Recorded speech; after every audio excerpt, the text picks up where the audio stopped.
Hello, this is Miriam Schulman, and you're listening to episode number 62 of the Inspiration Place podcast. Today, we're talking all about how you do art is how you do everything. So for that, stay tuned. Today's episode is brought to you by my free workshop, Painting Pets with Passion. It's the Inspiration Place podcast with artist Miriam Schulman. Welcome to the Inspiration Place podcast, an art world insider podcast for artists by an artist, where each week we go behind the scenes to uncover the perspiration and inspiration behind the art. And now, your host, Miriam Schulman. Well, hello, this is your host, artist Miriam Schulman, and you're listening to episode number 62 of the Inspiration Place podcast, and I am so thrilled that you're here. Today, we're talking all about how learning to paint is one more way to learn how to manage your mind. In this episode, you'll discover why I say how you do art is how you do everything. How learning to paint is really self-development because it helps you manage your mind, and why it's important to bring your life into your art. And I guess I should say, and your art into your life. But before we get there, I wanted to tell you about my free pet painting workshop, Painting Pets with Passion. It's a set of free videos and a live masterclass to help you get started painting pets in watercolor. It's available during November 2019.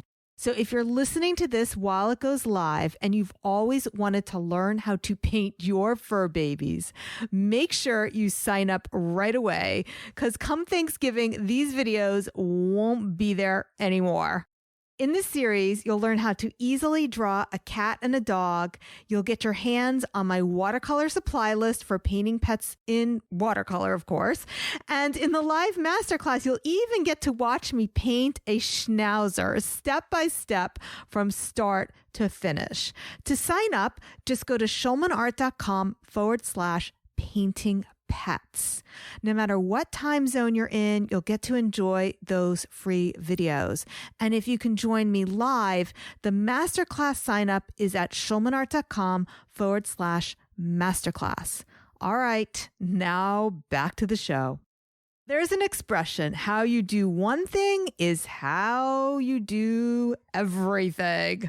Another way I've heard it is that how you do anything is how you do everything.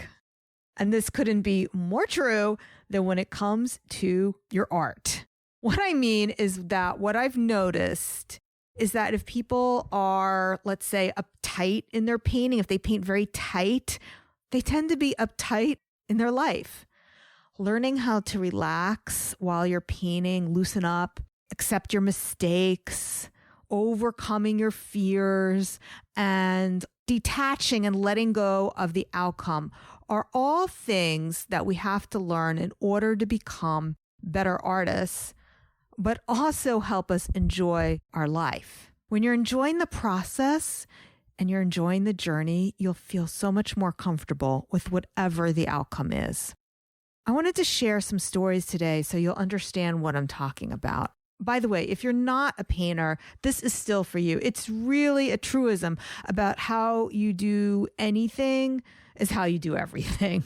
Now, often I'll get students who are very tight in their artwork. One of the nice things about when I get to teach in person is I can really see the correlation between people's painting styles and their personalities. I had this one student who was very uptight. I'm going to call her Susan, not her real name, obviously. It would take her a long time to paint anything. While I usually can complete a painting in one session, and many of my other students can do that as well, Susan would work on the same painting for about 3 weeks in a row, and sometimes longer. This was also exasperated by the fact that she only painted once a week during the class she had with me when she came to my studio. So while she worked on her paintings, I always had to keep reminding her to let go and relax her perfectionism. Now, she did improve over time by relaxing, but what I found that was so interesting is that I noticed that when she learned to relax her painting style, she also seemed more at ease with herself. Here's another example. I had another student who did not like to spend money. Let's call her Karen. This was so obvious in everything that she did, from the car that she drove to her unfortunate lack of dental care. Now, of course, it's possible that her scarcity mindset came from a true lack of financial resources, but let's assume for a moment that this is not the problem, because often scarcity mindset comes from what we'll call confused thinking. For example, my mother, who has all the financial resources she could need to live a comfortable life, still stashes rolls in her purse whenever we go to a fancy restaurant. It's actually kind of embarrassing. My mother, she's a size 2 and she doesn't even really eat very much, but she'll often order a second bread basket simply for the purposes of purse bread. I assume this is because her parents grew up during the Great Depression and passed on their scarcity mindset to her. So the same could be true of my painting student, Karen. Every class, she would come with a very small piece of watercolor paper, and not the good kind of paper, mind you. I can tell just by looking at somebody's paper. In fact, I can tell just at looking at somebody's finished watercolor paper whether or not they used the good paper, because it really does make that much of a difference. But listen to what Karen would do. She would actually tape the painting to the table with just 4 tiny little pieces of tape. I don't even know that those little pieces of tape even made a difference. And then at the end of the class, she actually would pick up each of the 4 little pieces of tape and save the tape to reuse it the following week. God knows if she kept it year after year, but certainly week after week. This behavior reminded me of my grandmother, Hannah. My grandmother would use the same tea bag at least 3 or 4 times. So she was also a child of the Depression. We actually have a running joke in my family that if there is a bit of leftover food, what I mean by that is not, the type of leftovers that could make another meal, but the kind of leftovers that would barely feed a cat. So we will say, should we send it to Hannah? And we still repeat this joke, even though she's been gone for over 20 years. All right, let's get back to Karen, my scarcity-minded painter. Every week, her complaints about her own paintings were the same. And she would ask me for help, and she would ask me for advice. She wondered what she could do to make her paintings better. Why were they so washed out looking? Why couldn't she get the color she wanted? And the answer seemed so obvious to me. She just needed to use more paint. Yes, I would very gently and very kindly suggest she do this. After many times of telling her this, I did try to fight the frustration of telling her yet again, please just use a little bit more paint. What are you saving it for? It was that scarcity mindset that was driving her to hoard her art supplies. Now, that was Karen's issue, but I also see other kinds of hoarding. Again, both in life as well as in the art studio. There are students who do invest in the very best art supplies. However, they deem their supplies too precious to use. So remember I said I could tell that Karen had the cheap paper. I can also tell from a photo of someone's watercolor painting. So often my students will share their paintings on Facebook. I can actually tell just by looking at the photo whether they've used the good stuff, which, by the way, in my opinion, is the Arches 140-pound cold pressed paper, or whether they use the Cotmans, which is a much cheaper but student grade paper. Oh, and by the way, if you do sign up for that pet portrait series, you'll get the complete watercolor supply list of all of what I think is the really good stuff. So yes, I can tell just by looking at a finished watercolor in a photo on Facebook, and the paper makes that much of a difference. I actually demonstrate that inside of my signature class, Watercolor Secrets. I do the same exercise painting on cheap paper and then show it side by side on a piece of good paper. But this is what I hear from students when they post their first painting attempts that they find disappointing. They'll tell me, actually, they did buy the good stuff, but they're waiting until they get better before they use it. Unfortunately, that bad paper makes their paintings look less than. So they can't even enjoy their progress. They can't see what kind of progress they're making. And they would make an immediate improvement if they just switched to the better paper. But they can't make the same progress on that bad paper because everything looks worse on that bad paper and looks better on the good stuff.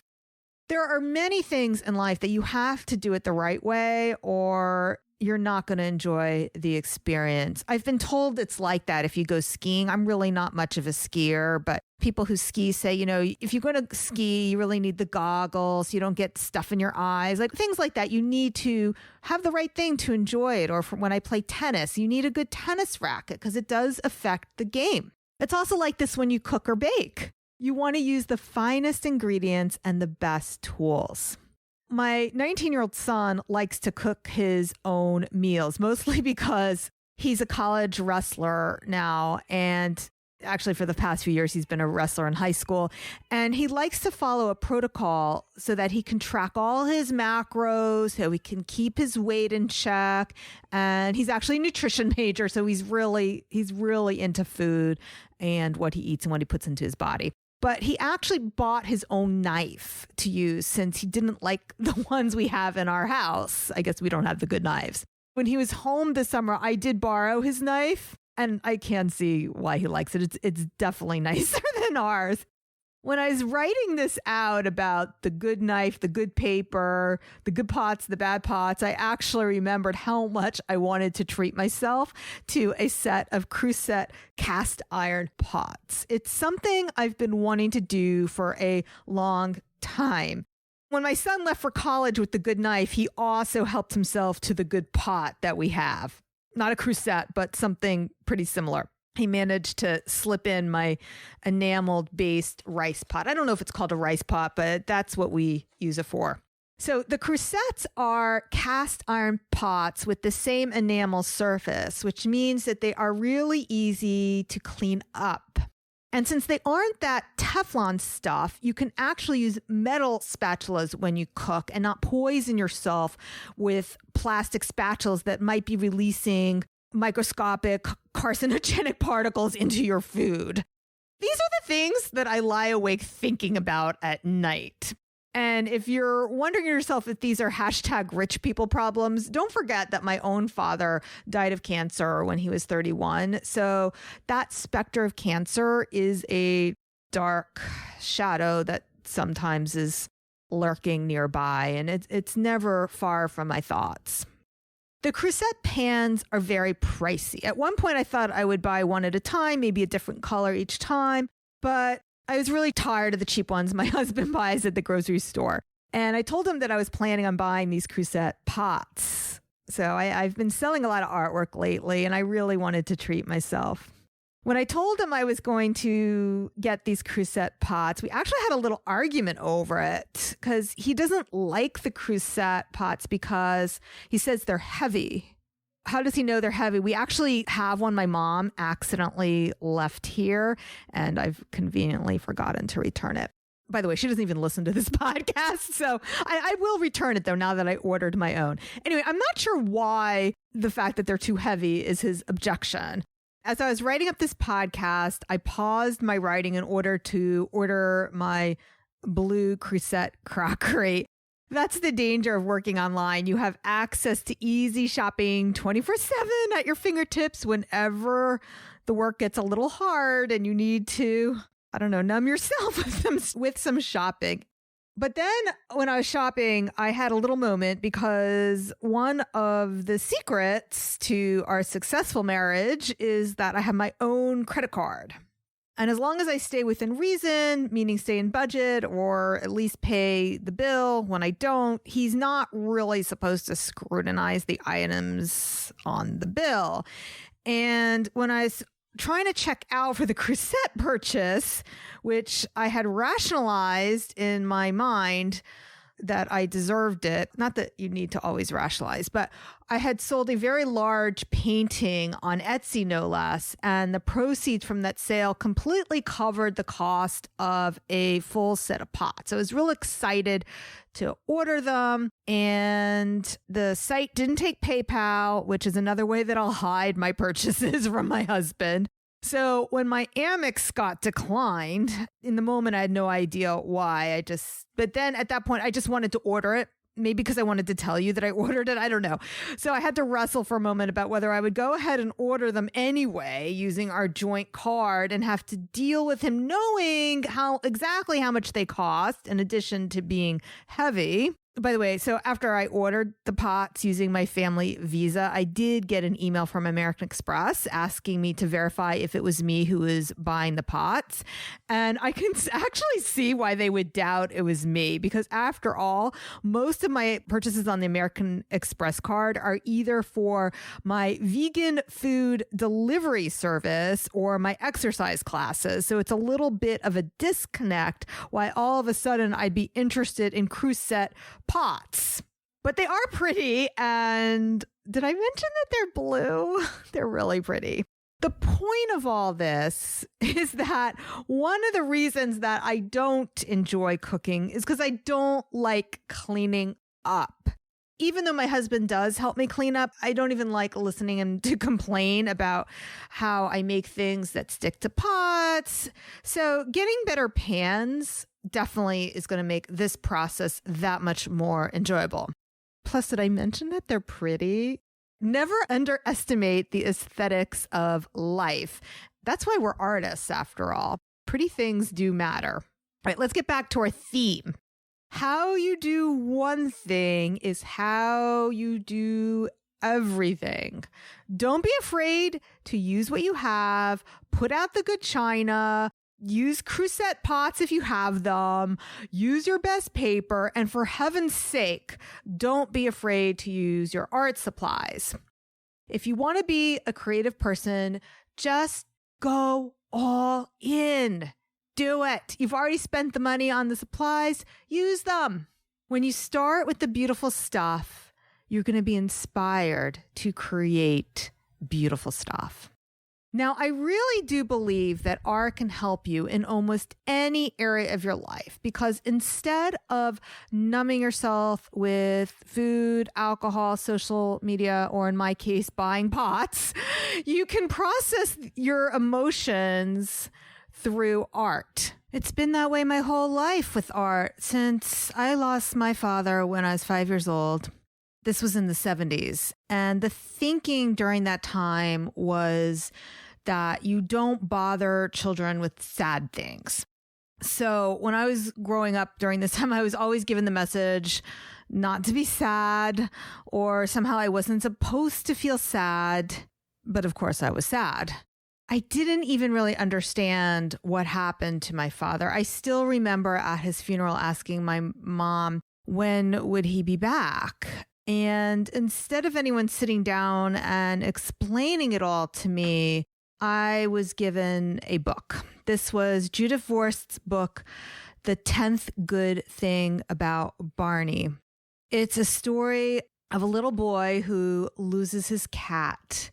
And it's a beautifully illustrated children's book. The illustrator is Erik Blegvad. I think that's how you say it. He's Danish.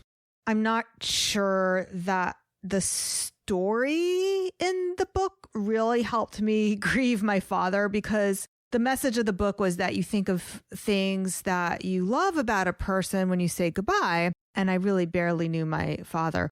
But it was a beautiful book. And I was absolutely in love with the illustrations of the cats.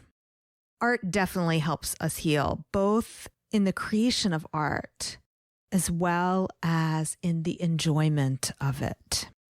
This story also reminds me of another one of my students. I actually will use her real name, Deb Lund, who signed up for my classes because she had just lost her best friend and she was trying to overcome that heartbreak. Her friend was an artist, so she wanted to feel closer to her friend by learning how to paint. She told me that the emotional side of painting has really helped her overcome that heartache. Since that first class, she's actually taken all of my classes, and now she's currently working on building a business as a professional artist, and she's inside my artist incubator program.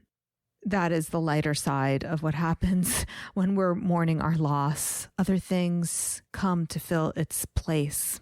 Death has a way of interrupting and being a disruptor in our lives.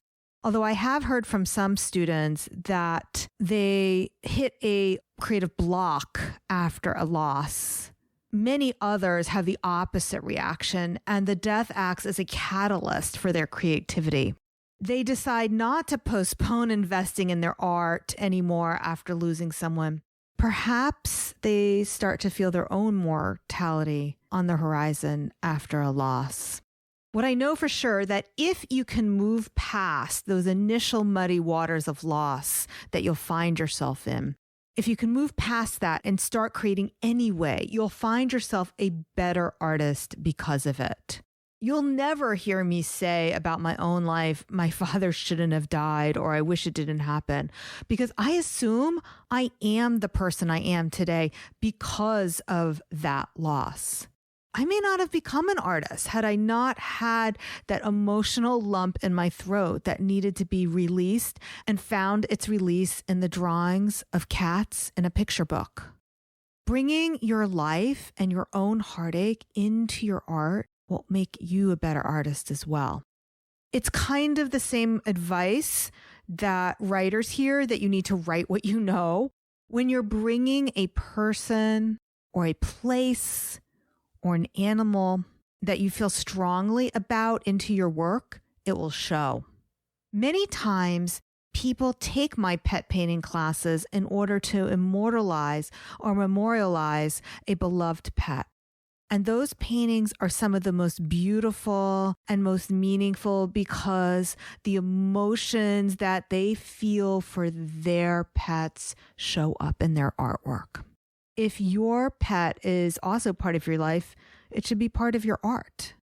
Many of you know I love painting animals, and these animals have not been my pets. But the reason I love painting animals is because I tend to anthropomorphize them. These animals become a conduit for some of my own human emotions. I don't even have to be consciously aware of what emotions I'm putting into my art because those emotions, they just show up anyway. I may be unearthing years of emotions that have buried deep inside. Moreover, I also do the reverse with my art, meaning sometimes if I want to feel a certain way, I will use a painting as a conduit for that. For example, I was feeling particularly vulnerable during the beginnings of the Me Too movement because they brought up long buried memories of abuse. Instead of painting my sadness or feelings about that event, I painted a large hippopotamus that made me feel grounded. I also painted a mother bear because she made me feel nurtured. Now, remember what we're talking about today. The way you do one thing in your life is the way you do everything. So don't be surprised if aspects from your life show up in your art, like being a perfectionist, or perhaps scarcity mindedness, or other unprocessed emotions. Creating art can teach you to be more relaxed, more free, and less of a perfectionist in the rest of your life. It can help you live in the now, enjoy the good china, and treat yourself to some of the finer things in life, like heavy crusette pots. Because really, if not now, when? I mean, I'm 50 years old. I'm not a young bride anymore. Let me enjoy the damn good pots. And it works both ways. Bringing your life into your art, like painting a beloved pet, will naturally make your art more meaningful. And if painting your fur babies is something you've always wanted to do, then I invite you to check out my free Painting Pets with Passion series. You'll learn how to draw a cat. You'll learn how to draw a dog, even if you think you can't. And you'll also find out what the good stuff really is. So if you already know how to draw and maybe you just want to be a better watercolor painter, you'll find out what the good stuff is for your watercolors as well. Plus, you'll get to watch me paint a dog. Painting pets isn't a trivial thing. Painting pets is important. Think about all the people who were touched by the story of Barney and how the art helped heal the pain of one little 5-year-old girl who grew up to be an artist. To sign up for the pet painting class, just go to schulmanart.com/painting pets. No matter what time zone you're in, you'll get to enjoy those free videos. And if you're able to join me live, the masterclass sign up is at schulmanart.com/masterclass. This video series, like all my video series, won't be up forever. I'll be replacing it with something else. So if this is something you want to do, you owe it to yourself to watch them right away and make time for yourself. Because if not now, when? Let's wrap this all up. I want to remind you to subscribe to my podcast. If you're not yet, I want to remind you to do that right away because I've been brewing up some really amazing special guest episodes. For example, art agent Lila Rogers promised to come on my show. We're talking all about illustrating children's books. And I know if you also like my solo shows like this one, next week we're talking all about why art is your legacy. If you want to be notified every single time I have a new show, make sure you subscribe to my podcast right away so you won't miss a single one. And if you're feeling extra loving, do me a favor and leave a helpful review over on iTunes. If you put your Instagram handle, that's the @your name at the end of the written review, I'll give you a shout out over on my Insta story. Okay, guys, thank you so much for being with me here today. I will see you same time, same place next week. Make it a great one. Bye for now. Thank you for listening to the Inspiration Place podcast. Connect with us on Facebook at facebook.com/SchulmanArt, on Instagram @SchulmanArt, and of course on schulmanart.com.